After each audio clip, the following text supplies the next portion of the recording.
up, Ohio?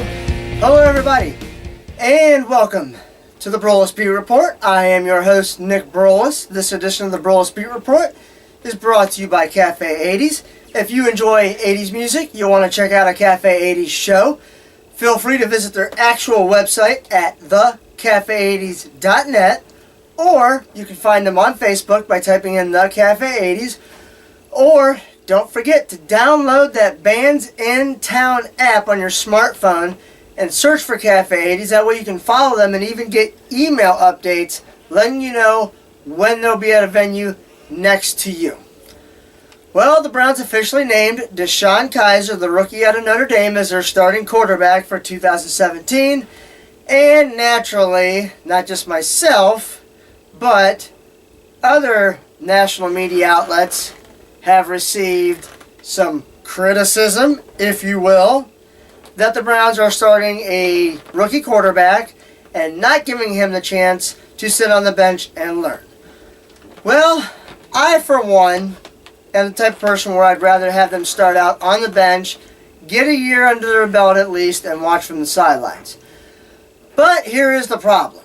When you're depending on Brock Osweiler and Cody Kessler to outperform the rookie, and each time you send both of those two quarterbacks out on the field, and neither one of them impress you enough, and then the rookie quarterback actually shows you that he looks like he knows what he's doing out there, aside from a few rookie mistakes, which is what you're going to have, what choice do you have?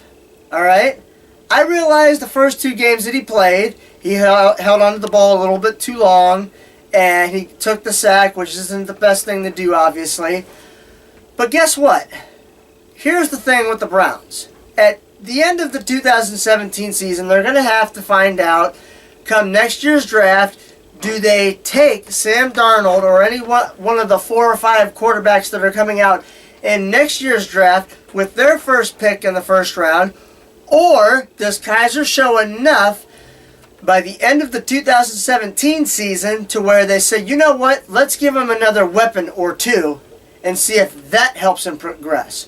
Because if you remember, Derek Carr didn't exactly have the best year with the Oakland Raiders 2 years ago when he was a rookie quarterback, but you see what you got now in him. The Raiders played him, and they found out, and they had seen enough, that they're like, you know what, this guy showed us enough, he's tough, let's go out and get him some more weapons. That's what they did, and now all of a sudden, the Oakland Raiders are actually being mentioned as a team that will probably not, more than likely, go into the playoffs. Not just that, but they're actually being talked to potentially, maybe even go to the Super Bowl.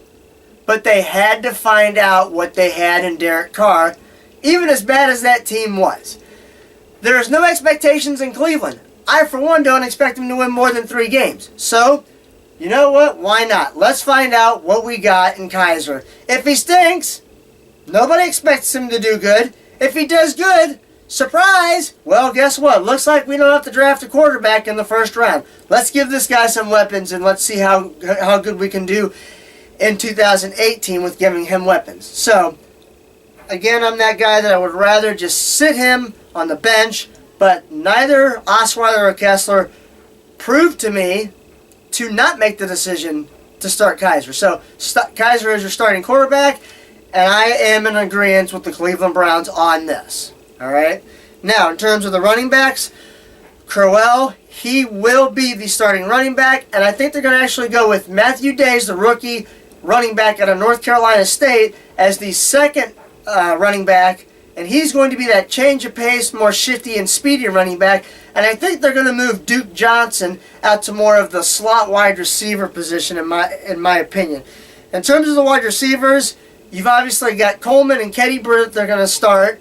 And then, this is what I would do. I would actually start Jordan Leslie and Richard Mullaney, the other wide receivers, over Rashard Higgins, Ricardo Lewis, and Jordan Payton. A couple of the other guys that they drafted like 2 years ago, they have showed me absolutely nothing. So I would actually give the other guys the edge over them. And in terms of the defense has looked better, finally. They have finally showed up in terms of the run defense. The passing defense has looked better, and they finally look like they might be able to get some pressure on the quarterback for once. So again, to recap all that, I think the Browns made the right decision in starting Kizer, considering our expectations are so low here in Cleveland, and we've got to find out what we have in Kizer before we get to the draft next year. The running back situation, I think, is as good as it's ever been in Cleveland since the team came back in '99.